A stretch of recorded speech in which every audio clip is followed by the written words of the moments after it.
وجعل بین البحرین حاجزا، اور اس نے دو دریاؤں کے درمیان ایک حد فاصل بنائی۔ کھاری پانی اور میٹھا پانی سمندر میں اکٹھا چلتا ہے، یہ سخت کڑوا، یہ سخت میٹھا، اور کڑوا میٹھا نہیں ہوتا، میٹھا کڑوا نہیں ہوتا، میلوں تک اکٹھے سمندر میں یہ پانی چلتے ہیں، روئیں چلتی ہیں، اور درمیان میں اللہ کے حکم کا پردہ ہے۔ اِلٰہٌ مع اللہ، کوئی ہو سکتا ہے جو اللہ کے علاوہ معبود ہو؟ بل اکثرہم لا یعلمون، بلکہ ان میں سے اکثر سمجھتے نہیں ہیں۔ حضرت امام شافعی علیہ رحمہ شہتوت کے درخت کے نیچے بیٹھے تھے، کسی نے کہا اللہ کے ہونے کی دلیل دو، آپ نے کہا یہ شہتوت کا درخت ہی لے لو۔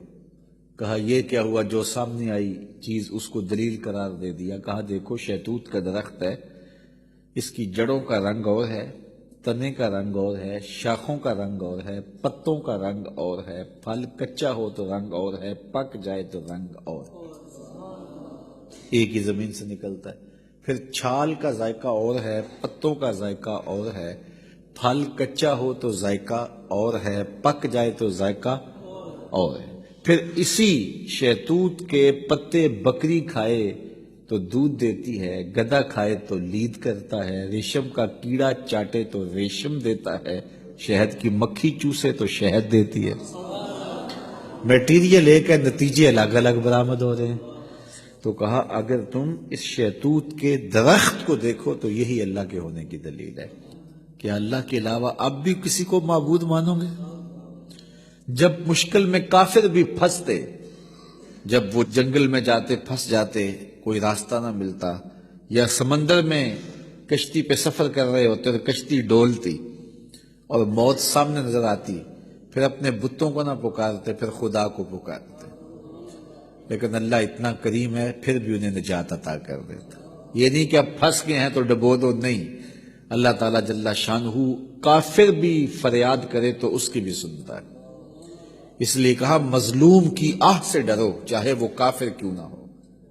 اگر مظلوم کافر بھی ہو تو وہ بھی اگر اللہ کو پکارے گا تو اللہ اس کی بھی فریاد سنے گا۔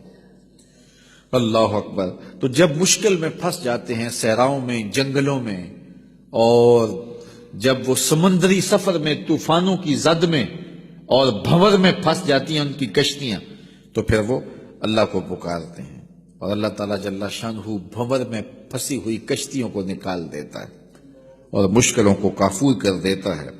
وَيَكْشِفُ السُّوءَ وَيَجْعَلُكُمْ خُلَفَاءَ الْأَرْضِ، اور وہ مصیبت کو دور کر دیتا ہے اور تم کو زمین میں صاحب تصرف بنا دیتا ہے، زمین کی خلافتیں عطا کر دیتا ہے، تخت و تاج عطا کر دیتا ہے، تمہیں شاہی دے دیتا ہے۔ اللہ تعالیٰ ارشاد فرماتا ہے اِلٰہٌ مع اللہ، کہ اب بھی اللہ کے علاوہ کوئی معبود بناؤ گے؟ کون ہے جو تمہیں مشکلوں میں کام آتا ہے؟ کون تمہارے دکھوں کا مداوا ہے؟ قلیلا ما تذکرون، بہت تھوڑے ہیں جو یاد رکھتے ہیں۔ بہت سارے لوگ ہیں جب مصیبت میں پھنستے ہیں تو پھر اللہ کو پکارتے ہیں، جب مصیبت ختم ہو جاتی ہے تو پھر بھول جاتے ہیں، پھر اپنی وہی دنیا۔ جب وہ زمین کانپتی ہے نا، زلزلہ آتا ہے، تو پھر سارے کہتے ہیں یا اللہ میری توبہ، یا اللہ میری توبہ۔ جب پتھر بھی لرزتے دکھائی دیتے ہیں، جب پہاڑ بھی کانپتے دکھائی دیتے ہیں، جب پانی بھی ڈولتا دکھائی دیتا ہے، جب زمین کا کلیجہ ہل رہا ہوتا ہے، تو بھاگ کر جانے کا، فرار ہونے کا کوئی راستہ بھی نہیں ہوتا، تو وہ کہتے ہیں یا اللہ میری توبہ، یا اللہ میری توبہ۔ لیکن جب زمین ساکن ہو جاتی ہے تو پھر اسی طرح سرکش کے سرکش، متکبر کے متکبر۔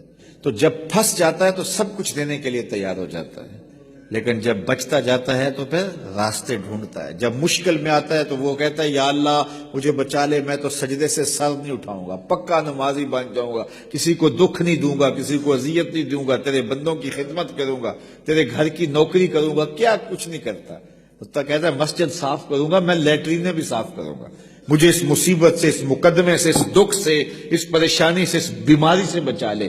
اور جب بچ جاتا ہے وہی چھاتی تان کے چلنا، اور وہی تکبر، وہی رعونت، وہی سرکشی۔